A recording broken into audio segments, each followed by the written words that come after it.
What's going on, my guy? Welcome to Biceps and Mindset. Je voulais tester aujourd'hui, je suis en Espagne. Je suis à Valencia, mec. Et ouais, le retour nostalgique. J'y reste que quelques jours cependant. Mais ça m'a amené sur quelques réflexions. Et je me suis dit, de manière complètement spontanée, que j'allais faire un épisode. Parce que j'avais pas du tout prévu de filmer ou de faire quoi que ce soit autre que des réels. Et j'ai des réflexions qui, du coup, j'ai envie de les exprimer. Tu me connais. Et j'ai aussi envie de tester mes nouveaux micros parce que j'avais les petits micros Rode jusqu'à présent que j'utilisais en voyage et ça marchait très bien, mais j'ai eu envie d'upgrader. Et je les ai pris et je m'en suis encore jamais servi. Et du coup, j'espère que ça va pas me faire faux bon. Tu connais mon expérience avec le hardware, le matériel. À chaque fois, il m'arrive des couilles. Déjà là, je fais le fou. Je t'avoue que je fais le fou parce que j'ai démarré le podcast avec 20% de batterie. Visiblement, je n'apprends pas de mes erreurs, mais je t'avoue que celui-là, c'est un épisode spontané et rapide. À mon avis, il ne va pas prendre 20 ans. Et j'ai simplement envie d'exprimer certaines idées qui, je pense, te permettraient potentiellement de t'apparenter. Et déjà, avant toute chose, je vais te lire une review parce que, comme d'habitude, merci à tous ceux qui me laissent des reviews. Vraiment, vous me régalez. C'est extrêmement important pour moi aussi dans ma croissance et ça me fait plaisir. C'est gratifiant et ça me permet aussi de rester motivé et de continuer à créer parce que, mine de rien, le monde de l'entrepreneuriat, c'est un milieu, enfin en tout cas de créateur de contenu, de ce que j'ai pu en voir jusqu'à présent, c'est un milieu qui est relativement lonely, solitaire et c'est pas facile tous les jours. Donc, merci vraiment pour ce soutien. Celui-là, petit U, c'est le... c'est l'auteur. Petit U. Je rigole tout seul parce que, ouais, tu m'as compris. Une pépite. Bonjour Quentin, cela fait 1 mois que j'ai découvert ton podcast. Bon, déjà, merci beaucoup et bienvenue. J'écoute 1 ou 2 épisodes par jour. Wow! Un grand merci à toi. Grâce à tes mots et ton état d'esprit, j'ai retrouvé l'envie de me réentraîner avec ta méthode hybride. Juste un plaisir de l'effort. Ok. Continue comme ça et encore merci à toi. Eh ben merci petit Huc. Ça fait très plaisir d'avoir ce genre de retour. Anyways, on va jumper sur le sujet, mais vraiment comme d'habitude, quand vous me laissez des reviews, vous me régalez, c'est vraiment tout ce qui compte pour moi là-dessus. Aujourd'hui, j'avais envie de parler d'un sujet autour de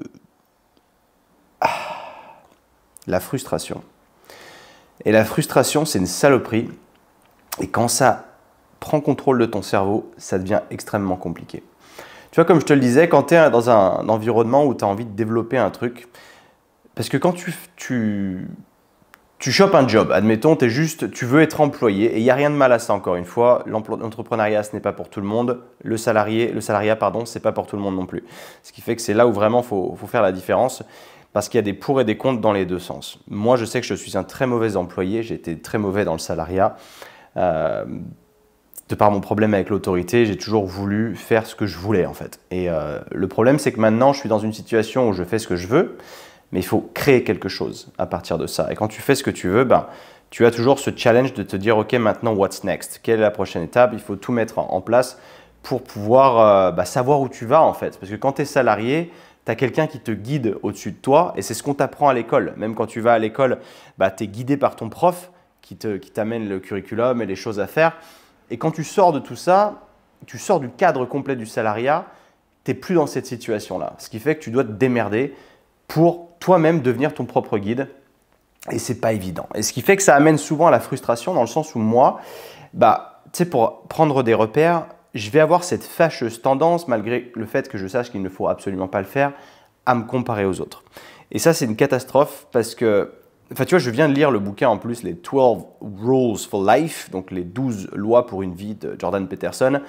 Et ça m'a beaucoup impacté à ce niveau-là parce que tu vois, tu lis des trucs sur certaines lois en tout cas, parce que celle-ci, don't compare yourself to others, évidemment que je le sais, tu vois, c'est quelque chose que je me ressasse depuis longtemps, mais mine de rien, c'est toujours présent. Et quand tu perds tes repères, parce qu'au mieux tu es drivé, au mieux tu sais où est-ce que tu dois aller, au moins tu payes attention aux autres en fait, parce que tu n'en as rien à branler et que tu n'as pas le temps. Mais par contre, quand tu arrives dans une phase où tu es un peu perdu, entre guillemets, c'est exactement ce qui m'est arrivé ces temps-ci. Parce que je t'explique rapidement. On devait... je ne sais pas si je peux vraiment ouvertement en parler comme ça. C'est un peu particulier, mais en gros, si tu veux, tu sais, ça fait des années que je travaille sur le projet Sync avec mon ami et associé Kev. Et si tu veux, on a eu une opportunité il n'y a pas très longtemps qui est tombée à l'eau à cause d'un actionnaire. Je ne vais pas aller plus loin que ça parce que je fais toujours partie de cette boîte et si j'en faisais plus partie du tout ou quoi, j'aurais pu peut-être potentiellement aller plus loin dans les détails, mais c'est pas le but. Et là, en fait, si tu veux, ça change tous mes plans. J'avais prévu pas mal de choses, sachant qu'au départ, si tu avais suivi le truc, j'étais à Chambéry et je m'étais dit, je vais rentrer 3 ans jusqu'à ce qu'on arrive à vendre la boîte. Sauf que ce qui s'est passé, c'est que comme je te l'ai énoncé dans des épisodes précédents, je m'y retrouve pas. À Chambéry, en fait, je suis pas heureux et je tombais dans ce qu'on appelle la médiocrité. Et la médiocrité, c'est le fait de s'accepter tel qu'on est, certes, mais du coup que ça devienne ton nouveau standard sans pour autant te bouger le cul pour atteindre un niveau supérieur. Et j'ai remarqué que c'était devenu vraiment le nouveau standard au sein de la société aujourd'hui. C'est le self-love, c'est accepte-toi tel que tu es, t'es très bien comme tu es. Mais sauf que ça pousse au laziness, ça pousse à la fainéantise et ça pousse à la médiocrité. Et ça pousse surtout au fait que la médiocrité devienne un nouveau standard.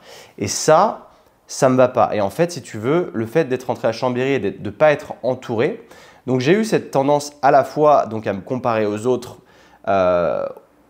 dans le cercle dans lequel j'évoluais, mais ce n'est pas le bon truc à faire. Ça veut dire que, si tu veux, j'étais dans un endroit où je n'avais pas un cercle suffisamment stimulant pour moi, mentalement parlant, ce qui fait qu'en fait, me comparer aux autres et pour me sentir bien à propos de moi-même, dans le sens où je me disais, ah ouais, j'ai l'impression que je m'en sors mieux que ces gens-là, c'est pas la solution. À la fois, ça me rend médiocre, mais c'est parce qu'il y a plusieurs types de… Tu vois, tu me connais, je vais un peu dans tous les sens, j'ai plein d'idées qui m'arrivent dans la tête, c'était pas vraiment là où je voulais aller, mais ça permet de comparer les manières de se comparer aux autres. Parce que tu as à la fois la comparaison aux autres qui te rend médiocre dans le sens où tu acceptes ta médiocrité parce que tu sens que tu fais mieux que les autres, c'est pour te sentir mieux à propos de toi-même. Et à la fois, tu as l'opposé, tu as la comparaison aux autres, aux gens qui font mieux que toi aujourd'hui et qui du coup, vu que tu n'es pas à leur niveau et que tu ne sais pas comment arriver à leur niveau, tu es frustré. Donc tu as vraiment ces deux côtés-là qui ne servent à rien. Il y en a un qui va te faire du mal, être frustré et te freiner parce qu'au lieu de te focaliser sur progresser toi-même, tu vas te focaliser sur leur progression à eux, ce qui ne t'apportera rien. Et à la fois l'autre, pour te sentir mieux à propos de toi-même, tu vois, c'est exactement ça en fait. Les deux sont liés. C'est que tu te compares aux autres qui font mieux que toi, tu te fais du mal, tu te frustres, du coup tu ne te focalises pas sur comment est-ce que j'atteins leur niveau. Mais à la fois, vu que tu te sens mal, tu as besoin de réconfort et tu vas chercher les gens qui, entre guillemets, s'en sortent moins bien que toi pour te sentir mieux à propos de toi-même. Et je me suis retrouvé là-dedans, dans ce scénario-là qui fait qu'en fait, je stagne et que je suis complètement paumé. Je te dis pas que je suis perdu dans ma vie, je sais plus où je vais, machin, etc. On a tous des périodes de doute et c'est normal et c'est bien de se remettre en question pour pouvoir avancer derrière. Et c'est exactement ce qui m'est arrivé, dû au fait que, je te remets dans le contexte, je suis rentré à Chambéry. J'étais parti pour 3 ans, sauf que je me rends compte que ça ne me convient pas et que j'évolue pas dans la bonne scène. Et du coup, on a cette fameuse opportunité avec l'entreprise. Donc, long story short, en fait, on a un groupe qui nous approche, qui nous propose une fusion, qui nous permettait en fait de sortir de l'entreprise plus tôt que prévu, de les laisser tout contrôler, de faire exploser la boîte, de la revendre plus cher plus tard et de toucher un montant… à un certain moment. Enfin, en gros, on se faisait racheter, si tu veux. Et cette opération est tombée à l'eau à cause d'un actionnaire qui est entre nous pas très futé. Et du coup, ça m'a fait complètement me mettre en question parce que, si tu veux, moi, j'avais établi des plans. Pour moi, c'était un done deal. J'étais OK, on la joue comme ça. Je sais où je vais, du coup. Sauf que, étant donné que ce plan est tombé à l'eau, bah, tu te dis, merde, du coup, on fait quoi? Du coup, on fait comment? Moi, je m'étais déjà projeté en… Je fais complètement autre chose, je ne veux plus en entendre parler, maintenant c'est eux qui vont gérer. Et à partir de là, forcément, bah, tu rentres dans une certaine frustration parce que à la fois tu es frustré de ne pas avoir le contrôle sur la situation parce que c'est pas de ta faute si ça ne s'est pas passé comme prévu. Il y a toujours les gens qui te disent, et ça j'ai du mal moi avec ce concept, c'est le everything happens for a reason. Tu vois, tout arrive pour une raison, je crois qu'on dit comme ça. Mais ça, du coup, j'ai du mal à y croire parce que tu as des gens qui te mettent gratuitement des bâtons dans les roues et qu'on va te dire tout arrive pour une raison. Tu vois, mais pourquoi en fait? Tu vois, on a tout bien fait, on s'est sorti les doigts et tu es une personne qui est un peu débile sur les bords qui du coup te fait planter le truc. Et pourquoi est-ce que ça arriverait pour une raison, tu vois? Et c'est toujours ce genre de questions existentielles que je garde en tête et que je me pose ces questions-là. Pourquoi? Et en fait, ce qu'il en découle, je pense, cette fameuse question, enfin cette fameuse, ce dogme de genre tout arrive pour une raison, finalement, c'est parce que ça te permet de rebondir aussi. Au lieu de perdre ton temps avec une situation sur laquelle tu n'as pas le contrôle et qui fait maintenant partie du passé, bah, faut se focaliser sur les nouvelles opportunités et qu'est-ce que tu pourrais créer à partir de ce moment d'échec, entre guillemets. Donc potentiellement, on dira « everything happens for a reason ». Ok, cool, pas de problème là-dessus. Ça veut dire que maintenant, il ne faut pas se frustrer, faut se focaliser pardon, sur la suite. C'est vrai. Maintenant, qu'est-ce qui s'est passé pour moi? Bah, en fait, si tu veux, je suis tombé dans ce doute perpétuel de est-ce que je suis au bon endroit aujourd'hui? Parce qu'à l'époque, j'avais ce projet d'aller vivre dans le sud de la France quelque temps. Après, je suis parti à Bali, puis je suis parti à Sydney.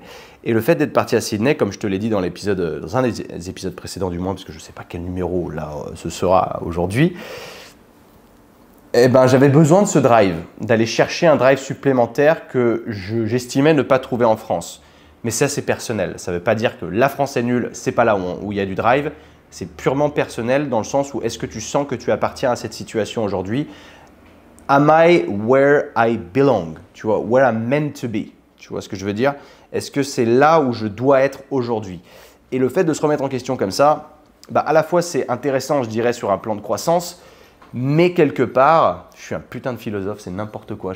En fait, je suis en train d'exprimer mes pensées en même temps, je te l'ai dit. Donc, ça peut ne pas du tout avoir de sens ou ça peut avoir beaucoup de sens pour toi. Mais le but, c'est que tu arrives à en ressortir quelque chose. Parce qu'en fait, c'est un peu ma thérapie. Et le fait d'exprimer mes idées ouvertement, plutôt que de les ressasser dans ma tête tout seul, crois-moi, ça me permet de trouver des solutions derrière. Et je te remercie de les écouter, ça me fait plaisir parce que si toi, ça te permet de trouver des solutions aussi pour toi derrière, bah c'est doublement cool, mon pote. Donc, à part... Ah putain, il y en a, ils doivent se dire, ce mec est perché, c'est un truc de ouf. Pourtant, je suis à jeun, tu vois, à part un café, j'ai pas pris grand-chose, c'est peut-être le café. Et à partir de là, du coup, je suis parti à la quête de où est-ce que je suis supposé être. Et du coup, je suis parti à Marbella. Et en fait, en revenant de Sydney, c'était ça, parce que moi, Sydney, c'est, si tu veux, à l'heure d'aujourd'hui, la ville où j'ai eu le meilleur mode de vie. Et si tu n'es jamais allé en Australie, je te conseille impérativement Sydney, en tout cas pour moi et potentiellement pour toi. C'est une ville de fou. C'est une ville de fou qui m'a beaucoup apporté et si c'était pas si loin, je pense que je retournerais y vivre, sauf que c'est trop compliqué pour moi à l'heure d'aujourd'hui, surtout à la fois c'est très loin donc c'est très chiant de rentrer, mais à la fois il y a ce décalage horaire qui est beaucoup trop important quand tu travailles avec le marché français, ce qui est mon objectif aussi. Donc ce ne sera pas ça. Mais du coup, je me suis dit, j'aime beaucoup le lifestyle européen. Donc, en l'occurrence, le lifestyle espagnol, dans le sens où je suis aussi à la recherche d'un climat. Et le fait d'aller en Espagne, forcément, bah, tu n'es pas dans le même pays. Tu es dans un pays un poil, j'ai pas envie d'employer les mauvais mots, mais un poil plus arriéré que la France, je dirais, dans le sens plus lent au niveau administratif. Il y a plein de choses comme ça qui ne sont pas ouf. Mais il y a un climat de malade. On ne peut pas lui enlever ça, le climat est dingue, du coup je me suis dit potentiellement j'irai par là. Mais à la fois, tu es aussi à la recherche de ce fameux drive, donc ça veut dire bien t'entourer aussi. Donc c'est pour ça que je suis allé à Marbella, où il y avait cette image, en tout cas pour moi, de beaucoup d'expatriés, d'une scène fitness très avancée, très poussée, beaucoup de gens du coup connectés au milieu du fitness, que ce soit français ou étranger, et du coup, bah, ça m'a beaucoup attiré, mais si tu veux, avant même d'y être allé, je m'étais déjà planifié y vivre. Je m'étais déjà projeté. Donc j'essayais de me rattraper par rapport au fait qu'on avait perdu cette situation-là et qu'est-ce que j'allais faire par la suite. Et du coup, je me suis dit, Marbella, c'est la solution. Je vais juste double-check sur l'écran parce que j'ai l'impression que je suis en train de partir en vrille.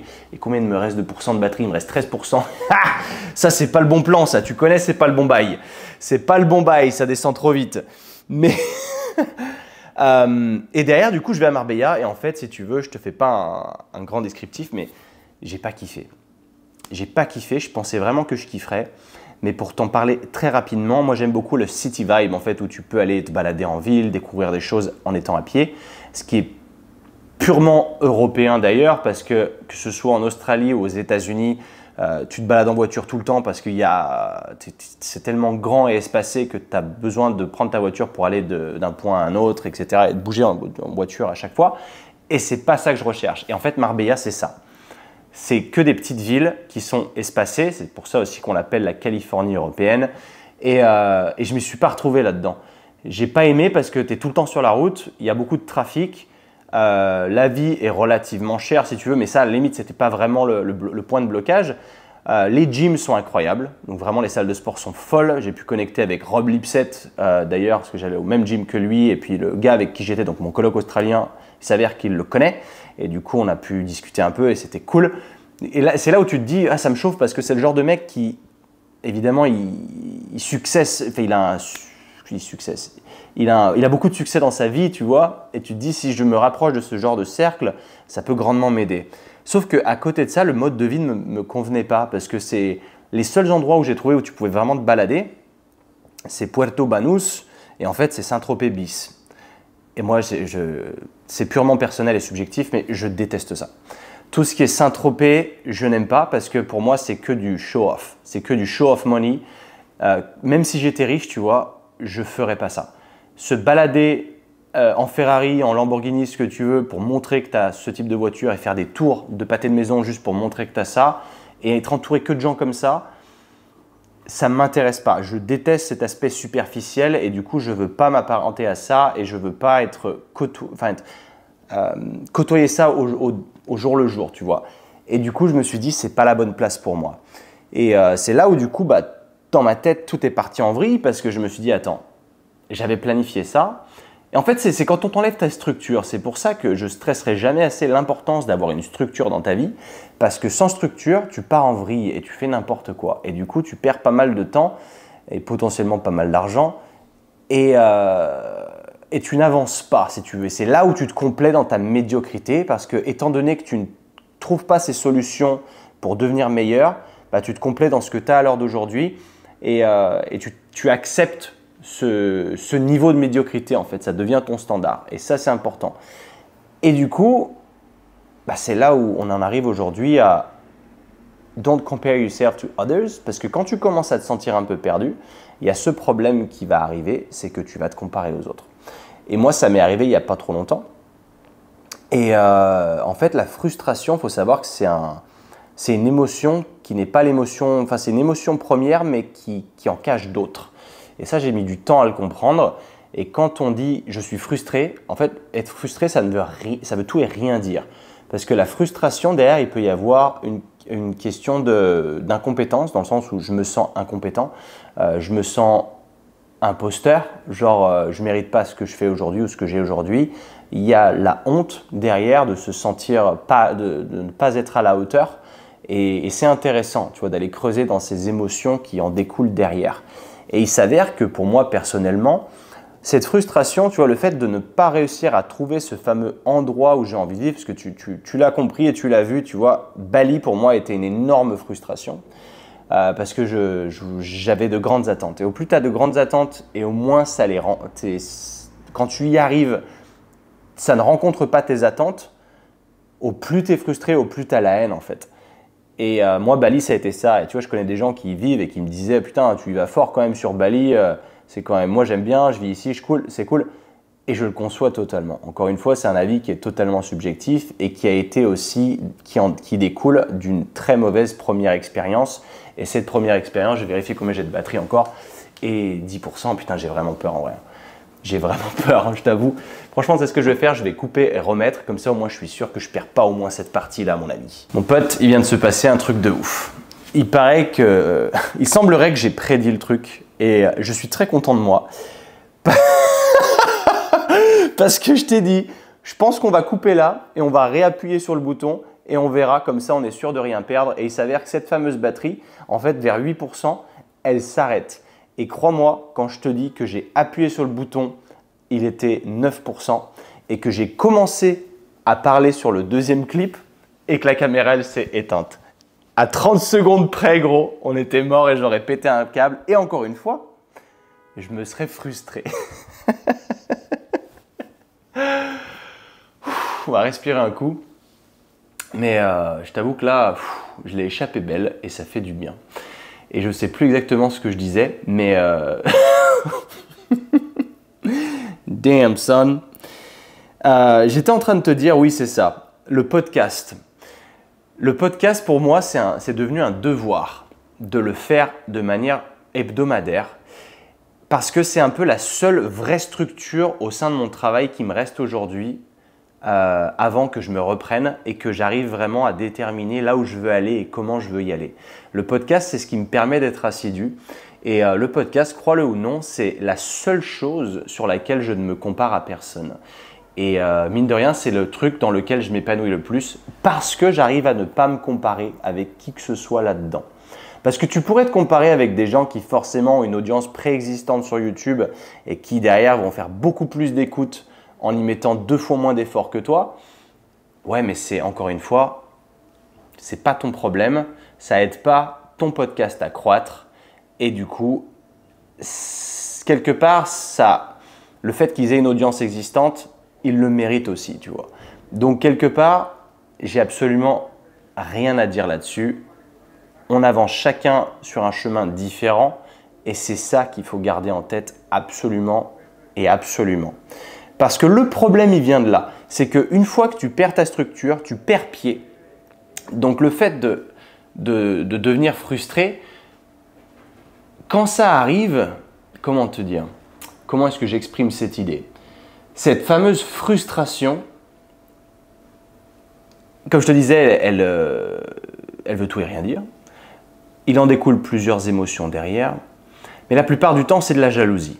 Quand tu es frustré par rapport au progrès de quelqu'un d'autre et que toi, tu te vois stagner, c'est de la jalousie, c'est de l'envie. Et tout ça, ce sont de mauvaises émotions. C'est des choses que tu n'as pas envie de ressentir parce que ça ne t'apporte rien en fait. Et ça te draine dans cette spirale infernale de négativité parce que clairement, ça ne t'apporte absolument zéro. Et c'est important de le comprendre tout ça à partir du moment où tu commences à percevoir une once de ce type de sentiment, il faut le noter. Dans ta tête, tu le notifies, tu fais « putain ». Là, je suis en train de me sentir dévié, je suis en train de faire de la merde, je suis en train de me frustrer. Et tu sais ce qui m'est arrivé du fait de manquer de cette fameuse structure, mis à part le podcast, comme je te le disais, le fait que tout ait changé pour moi au sein de l'entreprise et que maintenant je veuille me focaliser sur autre chose, mais que je ne sache pas vraiment comment y parvenir, je me suis retrouvé à me perdre pendant des heures et des heures à scroller sur Instagram, chose que je ne faisais pas auparavant, parce que je sentais, tu vois, j'essaye de poster davantage, et je me frustrais par rapport au nombre de vues que je faisais sur mes réels. Et je me disais, mais en fait, what's the point, tu vois? Tu vois que j'ai 20 000 abonnés sur Instagram et je fais très peu d'écoutes, pas très peu d'écoutes, très peu de vues de réels par rapport à ce que j'aimerais. Et je me dis, putain, en fait, j'ai un engagement de merde, what's the point, tu vois? Pourquoi est-ce que je continue à me casser le cul, à fournir des efforts pour pas de résultats? Et en fait, au plus tu te poses cette mauvaise question, au plus tu continues à le faire pour les mauvaises raisons et au plus tu te frustres en fait. C'est un cercle vicieux qui ne t'apportera rien de positif. Et du coup, le fait de scroller sur Instagram, regarder des comptes, regarder le nombre de vues qu'ils font, me frustrer davantage. Parce que crois-moi, je suis allé sur des comptes étrangers, américains, de gens qui vivent soit à Marbella, qui vivent à Dubaï, tout ce genre de délire. Et je regarde leurs comptes et je me dis, mais ça apporte quoi? Ça apporte aucune valeur ajoutée ces putains de comptes. Et du coup, je vais me frustrer, je vais m'énerver en fait. Et quand je vais voir leur niveau de succès, ça va me gonfler. Mais c'est pour ça que je fais cet épisode aujourd'hui. C'est à la fois une leçon pour moi, un reminder, une piqûre de rappel, de te montrer à quel point c'est complètement inutile de perdre son temps sur d'autres profils que le tien. Et j'insiste vraiment sur le tien. Le reste, on s'en bat les couilles. C'est vraiment, clairement, on s'en bat les couilles parce qu'on est à la fois, on n'est pas tous nés avec le même jeu de cartes. Et ça, c'est important d'en être conscient. Et derrière, on n'a rien sans rien. Je veux dire, quelqu'un qui marche parce qu'il fait que du divertissement et que malgré le fait que ça n'apporte rien, bah oui, c'est la réalité de la société aujourd'hui, bah il faut l'accepter. Donc aujourd'hui, soit tu te dis, bah je vais faire un compte de merde avec lequel je ne me retrouve pas donc je ne me reconnais pas, je ne m'épanouis pas, mais je vais faire plus de vues. Ou alors, je reste fidèle à moi-même, j'avance dans ce que j'ai envie d'avancer, je ne vends pas mon âme au diable et je continue là-dedans. Mais par contre, j'ai plus le droit de me frustrer ou de me plaindre encore une fois. Tu vois, ça a été une leçon énorme pour moi, c'est que j'avais l'habitude de me plaindre beaucoup.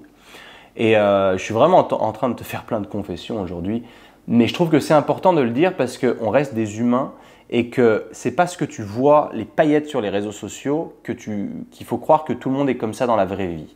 Et moi, ce que je te montre à travers le podcast, c'est la vérité et c'est la transparence. Et que j'ai pas honte de le dire et que je peux prendre la haine pour rien. Je peux me frustrer pour rien. Putain merde, j'ai oublié ce que je te disais juste avant. Tu vois, je pars dans tous les sens, mais c'est une réalité. Le fait que tout le monde doute et tout le monde a ses craintes, ses peurs, ses complaintes. Et le fait de se plaindre comme ça, on manque cruellement de gratitude parce que faut déjà se dire qu'on est là où on est aujourd'hui. On a une chance inouïe de parler français, d'être de la France, en tout cas si tu es de la France aujourd'hui, que ce soit Suisse, Belgique ou quoi, tu as de la chance aussi. Être né en Europe occidentale, en tous les cas, c'est une chance. Déjà, à la fois, il y a ça et il faut vraiment le prendre en compte. Et comment on peut se permettre de se plaindre quand tu as des gens qui vraiment ont une bonne raison de se plaindre, mais pourtant ne le font pas? Alors que nous, on se plaint parce qu'on ne fait pas assez de vues sur un réel. Et le fait de le dire à haute voix, ça, c'est là où tu te rends compte de la réalité de la situation et du niveau de ridicule que ça envoie. De te dire qu'il y a des gens qui se plaignaient parce qu'ils prenaient des shrapnels sur la gueule, des bombes ou ce que tu veux, et que nous aujourd'hui on se plaint, en tout cas moi, je ne vais pas parler pour tout le monde, parce que là-dessus c'est reconnaître mes propres torts. Tu reconnais les tiens si tu le souhaites, mais c'est pas à moi de te dire regarde, t'es une merde parce que tu fais ça. C'est pas à moi de le faire. Mais moi je me rends compte que je me suis beaucoup plaint et qu'aujourd'hui j'ai pris l'habitude de, dès que j'ai soit l'envie de me plaindre, soit je sens que ça sort tout seul et que je me plains, c'est tout de suite de le notifier et de fermer ma gueule et de me dire tu fermes ta gueule, tu n'as pas le droit de te plaindre. Le fait de se plaindre, c'est encore une fois accepter cette putain de médiocrité. Et cette médiocrité, elle nous entoure aujourd'hui à travers des millions de domaines pour qu'on s'accepte tel qu'on est. C'est ok d'être comme ça, mais moi je ne suis pas d'accord. C'est pas ok d'être comme ça. Alors c'est ok d'accepter, de se rendre compte de la situation actuelle, mais ça ne veut pas dire que tu dois te complaire dans cette situation. Tu vois, admettons, tu es en surpoids. Je te donne, c'est un exemple tout con parce qu'on est dans le fitness et tu me comprends. Et que tout le monde te dit non mais allez, pour une fille, t'es trop belle comme ça. Alors à la fois la fille qui va te dire ça, c'est une meuf qui n'est pas en surpoids. Mais t'es trop belle comme ça, accepte-toi tel que t'es, blablabla. Blablabla. Pour moi, c'est horrible, c'est la véritable acceptation de la médiocrité. Parce que tu le sais au fond de toi que tu peux faire mieux que ça et que tu devrais être mieux que ça. Parce que s'accepter quand on est en surpoids, c'est accepter le fait qu'on a beaucoup plus de risques de problèmes de santé et qu'on n'est pas à l'aise après avoir monté 4 étages d'escalier et tout ce genre de choses. Et du coup, si tu es vraiment attaché à ta propre personne et que tu t'aimes véritablement, tu feras l'effort de sortir de cette zone et de tout faire pour atteindre ton potentiel, la meilleure version de toi-même si tu veux. Parce que simplement s'accepter au niveau où tu es aujourd'hui, ça veut dire que tu acceptes de ne plus progresser dans ta vie du tout. Tu vois, un mec qui ne fait pas de muscu, par exemple, déjà, je ne comprends pas pourquoi. Parce que si tu savais à quel point ça a un effet à la fois sur ta forme physique et mentale, tu le ferais déjà dès le départ, que tu sois homme ou femme, c'est pareil. Mais le fait d'accepter, de se dire « Ouais, non, de toute façon, la muscu, c'est pas pour moi, de toute façon, j'en ai pas besoin », rien que là, tu as franchi la barrière de la médiocrité. Parce que je m'en fous que ça ne te plaise pas. Il y a forcément un truc de manière saine qui peut te plaire. Puis j'allais dire, comment le fait de se développer physiquement, ça ne peut pas te plaire. Peu importe le chemin à parcourir, ça devrait te plaire, gros. Ça devrait te plaire parce que le end goal, même si tu fais quelque chose qui ne te plaît pas à l'heure actuelle, le but dernier, le fait que tu sois sexy, il doit te plaire. Donc ça veut dire que tu dois être en mesure de mettre en place ces actions qui vont te rendre sexy en fait, que ça te plaise ou non. Et le fait que ça ne te plaise pas, donc que tu décides de ne pas le faire, tu es médiocre. Voilà ce que j'ai à te dire là aujourd'hui. Et si je fais cet épisode aujourd'hui, c'est pas pour rien. C'est une remise en question constante, pour moi-même en particulier, à chaque fois c'est comme ça.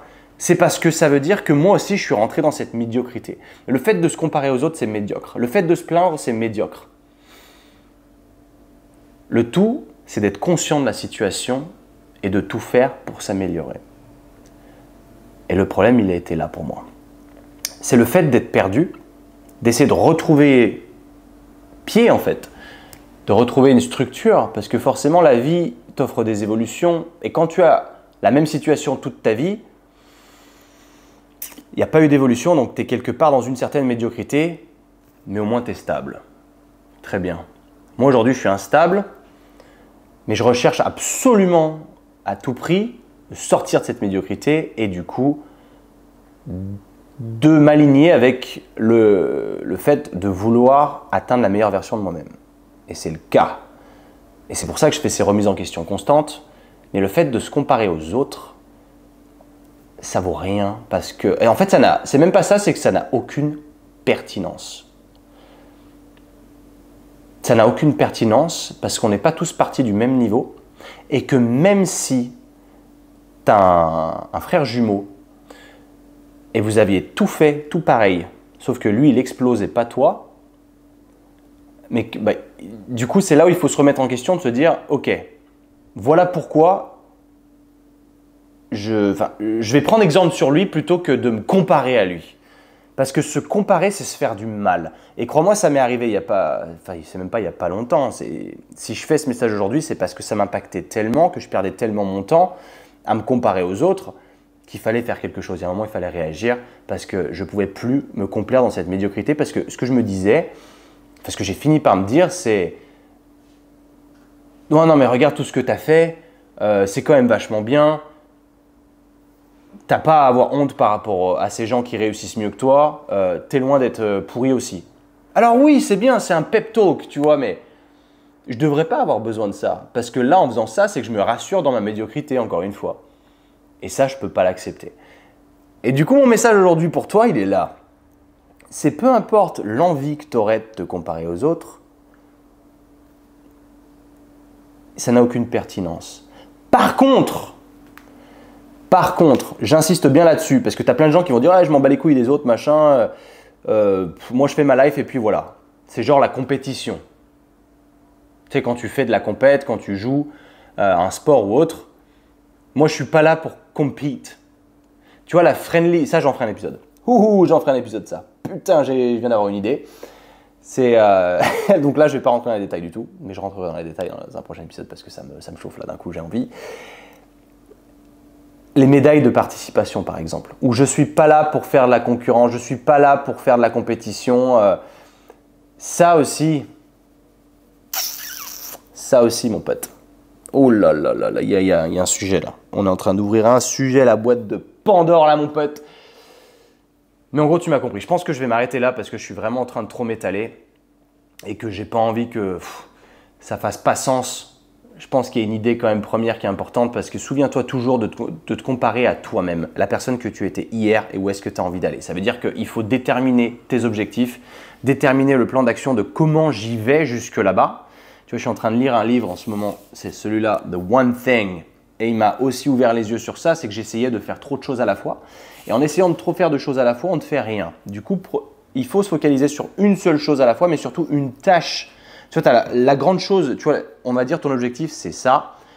C'est l'objectif, il est là, c'est mon seul but, c'est ma seule chose, the one thing, il est là. Sauf que pour y arriver, et forcément il y a plein d'actions à mettre en place, il faut être en mesure au jour le jour de déterminer quelle est l'action à faire aujourd'hui, cette petite action qui va te permettre de continuer à additionner cette petite action avec une autre petite action et une autre petite action pour arriver à cet gros objectif qui sera the one thing. Ok? Ok. Je pense qu'on n'est pas trop mal là-dessus. C'est aussi la beauté du podcast parce que tu vois, c'est pas réfléchi à l'avance. C'est extrêmement spontané et parfois ça peut découler sur des discussions qui sont intéressantes. philosophique peut-être, hein, mais je pensais pas que j'allais aller aussi loin dans la réflexion, tu vois. Mais je pense qu'il y en a besoin. C'est aussi pour ça que j'aime faire ces épisodes tout seul. Parce que ça permet d'interagir avec toi-même et en ressortir plus puissant. Et généralement, tu vois, quand je ressors d'un épisode, quand je l'ai tourné, j'ai ce sentiment d'accomplissement. Bon, à la fois, j'ai bouclé un épisode, je suis content. Mais à la fois, cette discussion que j'ai eue avec moi-même, elle aura eu une emprise très forte sur moi-même. Et du coup, ça va me permettre de me mettre au travail plus rapidement et de ne pas me focaliser sur les autres. Parce que généralement, on se focalise sur les autres parce qu'on procrastine, parce qu'on ne not get shit done, tu vois. On ne fait pas les choses qu'on devrait faire. Et au plus on fait les choses, au plus on additionne, au plus on est productif, au moins en fait on regarde les autres parce qu'on n'a pas le temps pour ça. Parce qu'on se satisfait de se dire, enfin c'est même pas on se satisfait, c'est qu'on est fier de nous-mêmes. J'ai accompli ça, cool. Maintenant, what's next? What's next? Tu vois, on y prend goût à ce rush de dopamine. On y prend goût parce que c'est dur, on le fait et on aime, on y arrive. Alors que du coup, quand on est perdu, c'est pour ça qu'encore une fois, je reviens là-dessus parce que ça a été une période très, de grand mystère pour moi, si je devrais dire. Et au plus tu es dans le mystère, au plus tu te compares avec les autres parce qu'au moins tu sais ce que toi tu dois faire. Et vu que tu ne sais pas ce que tu dois faire, tu n'es pas productif, tu procrastines, mais parce que tu ne sais pas ce que tu dois faire, donc tu regardes les autres. Tu essaies de choper de l'inspiration potentiellement, ok, ça c'est ok, mais surtout tu te compares aux autres parce que tu te dis putain, mais comment ils arrivent à atteindre des niveaux pareils, gagner autant d'argent, faire autant de vues, avoir autant de visibilité, et pas moi. Mais ça, mon pote, encore une fois, c'est ton problème. Ça peut te servir de regarder ce que font les autres comme benchmark dans le sens où, ok, je pourrais faire ça plus comme ça, c'est inspirant, c'est cool. Mais pas se frustrer par rapport à leurs résultats parce que toi, tu n'as pas les mêmes. C'est extrêmement, extrêmement important. Encore une fois, ça ne te compare qu'à toi. Mais vraiment, c'est important, ça ne veut pas dire ne sois pas compétitif. C'est important d'être compétitif dans la vie parce que ça te permet d'atteindre des niveaux au-dessus. Tu vois, et c'est pour ça que je pousse aussi à la pratique d'un sport. Parce que la pratique, par exemple, pour moi, du foot américain, ben, le but, c'est d'être meilleur que tous les autres receveurs. C'est pas d'être meilleur que… Oui, en effet, j'ai envie d'être meilleur que moi-même aussi. Mais j'ai envie d'être meilleur que les autres parce que c'est l'aspect compétitif. Ça ne veut pas dire que je vais me comparer aux autres sans arrêt. Ça veut dire que je joue pour gagner. Je ne joue pas pour participer, tu vois. Tu vois ce que je veux dire? Mais de là, ça veut dire que s'il y a un receveur meilleur que moi, je ne vais pas devoir me comparer à lui et me frustrer parce qu'il est meilleur. Je vais devoir simplement mettre en place moi les actions à moi-même de manière à être meilleur que qui j'étais hier et un jour je le dépasserai. Mais à partir de là, on s'en fout. Tu ne te compares pas à lui, en fait. Tu te sers de lui comme étant simplement une base de compétition pour te tirer vers le haut. Et ça, c'est important. Et c'est pour ça que je reviens au fait que j'ai besoin d'avoir un cercle stimulant autour de moi. Parce que le fait d'être à Chambéry, vu que j'ai très peu de ce cercle-là, je deviens médiocre. Parce que je me compare à des gens qui n'ont pas la même ambition que moi et que pour moi, c'est de la médiocrité, si tu veux. Eux, ça ne veut pas dire qu'eux sont médiocres, loin de là. Eux, ils accomplissent leur vie à eux. Eux, ils peuvent être très heureux dans une vie où ils gagnent moins, tu vois, on s'en fout. La médiocrité, il n'y a pas un standard médiocrité. C'est subjectif. C'est que pour quelqu'un, la médiocrité peut être le niveau parfait de quelqu'un d'autre, tu vois. Simplement de se dire… Quel est mon potentiel aujourd'hui? Qu'est-ce que j'ai envie de faire de ma vie? Et où est-ce que j'ai envie d'aller? Et ça ne veut pas dire que tout le monde doit devenir astronaute et aller sur la Lune ou tout le monde doit gagner autant d'argent que Elon Musk. C'est pas ça. C'est que pour un Elon Musk, par exemple, avec le potentiel qu'il a, ma meilleure version de moi-même, potentiellement, pour lui, c'est médiocre. Mais on s'en fout parce que le but, il est de se baser sur soi-même. Donc c'est pour ça que je dis que moi, je me sens médiocre au sein de ces gens-là qui, eux, sont heureux dans leur vie et pour eux, ne sont pas médiocres. Mais pour moi, au vu de ce que j'aspire à faire, je suis dans de la médiocrité. Garde bien ça en tête parce que potentiellement, tu t'en rends pas compte, mais tu te complais dans une médiocrité alors que tu pourrais être une bien meilleure personne. Tu pourrais atteindre un bien meilleur niveau que ce que là où tu es aujourd'hui, mais tu te frustres avec les résultats des autres sur les réseaux sociaux ou autres. Que ce soit les réseaux sociaux ou que ce soit même hors réseaux sociaux, on s'en fout. Ne jamais se frustrer. La frustration, ça cache des insécurités, des sentiments de honte, d'incompétence. Moi, j'ai beaucoup ce sentiment le syndrome de l'imposteur a été quelque chose qui me suit depuis des années, sur lequel j'essaie de travailler parce que j'ai l'impression de ne pas mériter ce que j'ai aujourd'hui en fait. Et c'est pour ça que je me plains parce qu'au lieu d'être grateful, je me plains dans le sens où ouais, je devrais avoir plus parce que eux ont plus. Mais quelque part, au fond, je me contredis parce que j'ai l'impression de ne pas mériter ce que j'ai. Donc, c'est même pas que j'ai pas l'impression de mériter ce que j'ai, c'est que j'ai l'impression surtout d'être hyper ingrat par rapport à ce que j'ai parce que je ne sais pas comment c'est arrivé. Là, j'arrive pas à me dire j'ai fait le taf, je le mérite, c'est cool. Parce qu'au plus tu fais le taf, au plus tu mérites les choses, au plus tu sens que tu les as méritées, que tu les as pas volées si tu veux, bah, au plus tu seras en mesure de continuer sur cette lancée et d'atteindre des niveaux encore plus hauts, tu vois. J'espère que tu as compris que ça a fait sens. Sur ce, moi je vais te laisser parce que je pense que je parle depuis beaucoup trop longtemps. Merci de m'avoir écouté jusque-là, ça fait plaisir. Je ne pensais pas partir jusque-là avec ce sujet, tu vois. J'espère que le micro aura bien fonctionné. J'en suis content. Laisse-moi une petite review si tu ne l'as pas fait encore. C'est important, tu sais comment ça marche. À côté de ça, j'ai ouvert des places dans le Hybrid Training Club, encore une fois. Si jamais tu es chaud de changer complètement ta vie, que ce soit sur le point physique, esthétique ou mental, et de venir travailler avec moi et mon équipe, tu sais où me trouver. Tu vas sur hybridtrainingclub.com, donc hybride avec un S à la fin, parce qu'on est plusieurs hybrides, trainingclub.com, et tu trouveras tout ce dont tu auras besoin.